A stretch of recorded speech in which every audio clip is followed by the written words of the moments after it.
آپ کو معلوم ہے سعد ابن ابی وقاص رضی اللہ تعالی عنہ، ان کی والدہ، والد فوت ہو چکے تھے، والدہ تھی، بڑی محنت سے پالا تھا، ناز و نعم میں پالا تھا، اب ماں کی شفقت، ماں کی محبت، اب یہ ایمان لے آئے،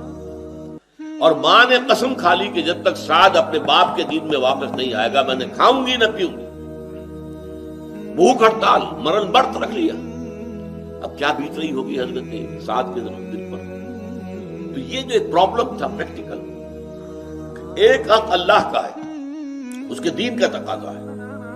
اس میں کسی کو شریک نہیں کرنا ہے، اور ایک یہ ہے کہ والدین کا حق ہے، عقل کی روح سے بھی ہے، فطرت کی روح سے بھی ہے، یہ دونوں ٹکرا رہے ہیں آپس میں، یہ حق، تو اب کیا کیا جائے؟ تو پریکٹیکل جواب یہ دیا گیا فلا تطعهما، اگر وہ تمہیں حکم دے کہ تم شریک ٹھہراؤ میرے ساتھ کسی ایسی ہستی کو جس کے لیے تمہارے پاس کوئی علم نہیں۔ اس ضمن میں بھی قرآن مجید میں دو اسلوب آئے ہیں، ایک تو یہ ما لیس لک بہ علم، کوئی علمی بنیاد ہے اس بات کی کہ اللہ کے ساتھ کوئی شریک ہے، کوئی علمی بنیاد نہیں، کوئی عقلی بنیاد نہیں، کوئی منطقی بنیاد نہیں، اور ایک آتا ہے ما نزل اللہ بہا من سلطان، اللہ نے ان معبودوں کے لیے کوئی سند اتاری نہیں۔ اگر اللہ تعالیٰ قرآن میں فرما دیتا کہ یہ جو دیویاں ہیں یہ بھی ہیں کچھ، ہاں ٹھیک ہے، یہ میرے ہاں برگزیدہ ہیں، یہ لات اور عزا اور منات،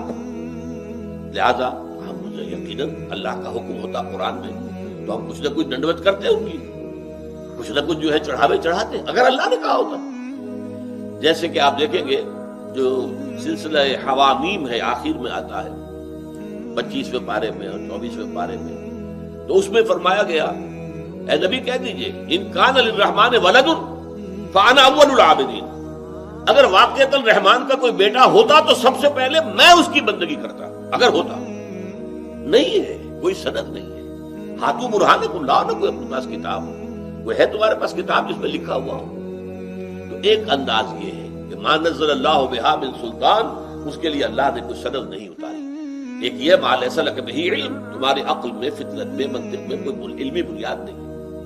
اگر وہ تم پر دباؤ ڈالے کہ ضرور انہیں میرے ساتھ شریک کرو، فلا تطعهما، کیٹیگوریکل انسٹرکشن ہے، ان کا حکم مت مانو۔ لیکن یہاں ذرا خلا ہے جو کہ سورہ